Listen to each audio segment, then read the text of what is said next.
Hello there, my DollarFOCUS family. How are you? Welcome to another episode of DollarFOCUS.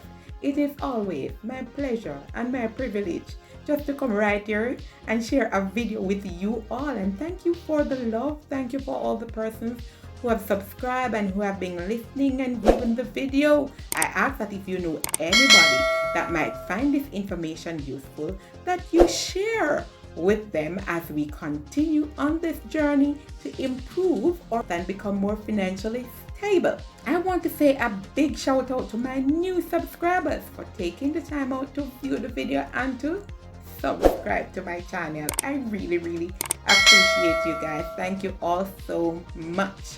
Now, I want to say happy Mother's Day to all the mothers on the platform. I hope that you were pampered. I hope that you felt the love. I hope that you felt the appreciation. I know sometimes we second guess ourselves as mothers to think that, am I really doing a good job? Because we know sometimes we make some mistakes as parents, and we question ourselves as to whether or not we're steering or grooming our children in the right path. Well, though we might not be perfect, it says that we're doing something right based on the love that we have been receiving, right? So happy Mother's Day to you all, and it's okay to give yourself a little pat on the back or pat on the shoulder, for your journey thus far. Now let's get into the meat of the matter. In our last episode, we spoke about investments and savings and the difference between savings and investment. For savings, we said it's money that we put aside for future use, and for investment we say that it's money that we also put aside, but with that money we're looking for increasing value, increasing wealth for the period of time that money is put aside for. In our last episode as well, we spoke about making the transition from savings to investment. And I just want to interject something here even before we go on discussing the different investment options. And I just want to share with you today 2 investment options. And then in another episode, we'll look at probably 2 or 3 more.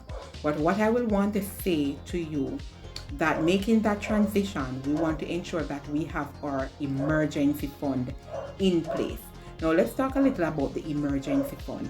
The emergency fund is what we put aside for those unforeseen circumstances where we will need some financial assistance. So if your income is stable, meaning that you're employed and you are getting a specific amount every month, that you set aside 6 months savings for your emergency fund. So whatever your salary is, the amount in your emergency fund should be 6 times that amount. If you're a self-employed person, we recommend that you have savings of 1 year, because a self-employed person, sometimes the income fluctuates. It is not fixed as a person that is employed and gets a fixed income. So no, after you have set aside your emergency fund, no, you can move on to the investment. And it is important that we do not invest our emergency fund. It is called emergency, and that means it must be accessible. So we don't want, when we're ready for that, we have to be scouring around trying to sell the assets that we have in order to meet whatever obligations we have. And they are emergencies, so there are things that we didn't anticipate, but hey, life happens. So we're talking about illness. It could be an accident, it could be natural acts, the flooding, the hurricane, car accident within the home, all of those things, right? So we want to ensure that we have the emergency fund to meet those emergencies. Now, after we have set aside the emergency fund and we have the excess, it's now time to move on to the investment. And so today I will be sharing with you 2 investment options: fixed deposits and bonds. Fixed deposit and bonds. My first attempt at investment was really fixed deposit. Now, there are different types of investments. Investments can be low risk, it can be medium risk, it can be high risk. For fixed deposits are considered very low risk. In most cases, you get back your principal and you get the interest promised. So what is fixed deposit? Fixed deposit is where you have a lump sum and you say to the financial institution, I want you to invest this amount for me for a specific period. Now, depending on when you anticipate that you need this money, that's the period you're going to set aside the money for.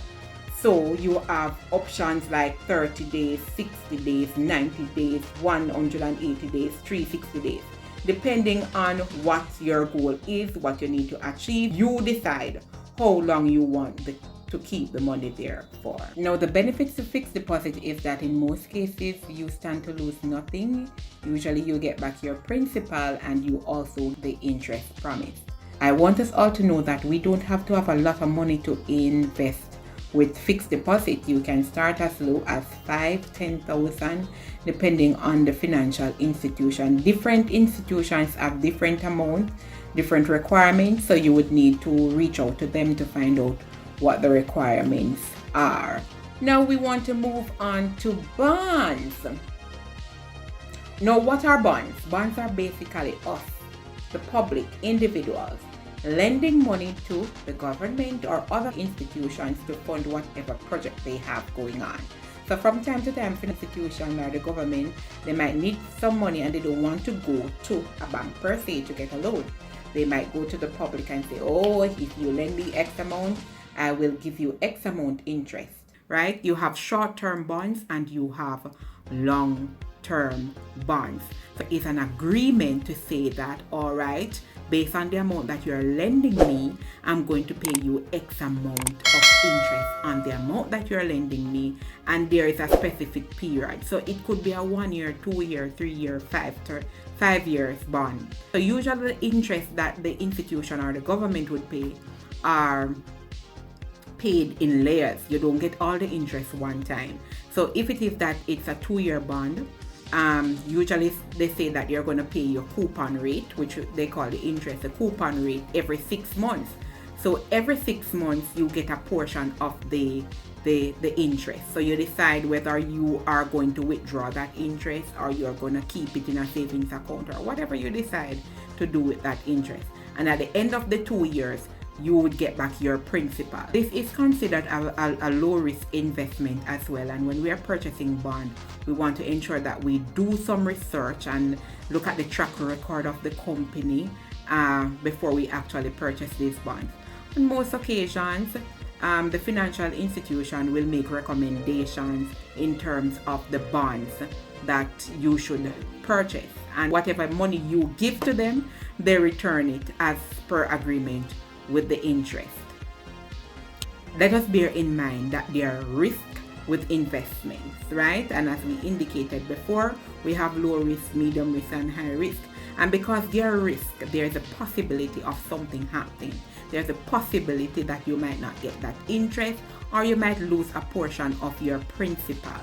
It's important for you to do that research. You want to check the history of the company, the track record, and of course speak with the financial institution and they will make their recommendation as well, because you know they're seasoned in the business and they have been doing these things over time, and based on experience they would be able to say to you, this is a suitable bond for you to purchase. But remember, with investment, it's all about research, it's all about your risk appetite, it's all about what you're comfortable with. So it's important that you take the time out to do some research, understand what you're getting into. If you're not sure about this particular instrument, find somebody from a financial institution that would be able to guide you and explain. And please don't be afraid to ask the questions to what you don't know.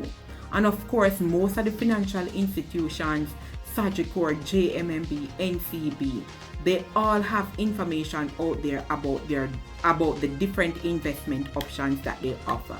Go on the website, pull up the information, do some reading on your own. Even for JMMB, they have this Goal Getter, I think it's Goal Getter series that they have going on now, and they share a wealth of information about how to invest, the different investment options, the strategies to take, what you should look for when you're investing. So you can go to the website, listen to some of the YouTube episodes that they have there, and I'm sure that you will find some valuable information there. I know all the commercial banks have bond instruments. Commercial banks and credit unions have fixed instruments. And I want us all to note that we don't only have local bonds, we have local bonds and international bonds. You can also opt to buy international bonds. You can also opt to, convert your local currencies into US dollars and purchase international bonds, right? So those are the different options, 2 low risk investment options, the fixed deposit and the bonds. The credit unions, they offer fixed deposits as well. So if it is that we're not with any commercial bank, our credit union will be able to offer that. So that's where I'm going to leave you today, DollarFOCUS family. As we try to improve our wealth, we have to be aware of the different options that are available for us out there and make our little money work for us. Because remember, we said a dollar wasted or a dollar lost can never be regained. So we can't afford to waste the money and we can't afford to lose the money, right? So that's why we have to make our money work for us. So until next time, my friends, keep focused as we build our wealth together, one step at a time.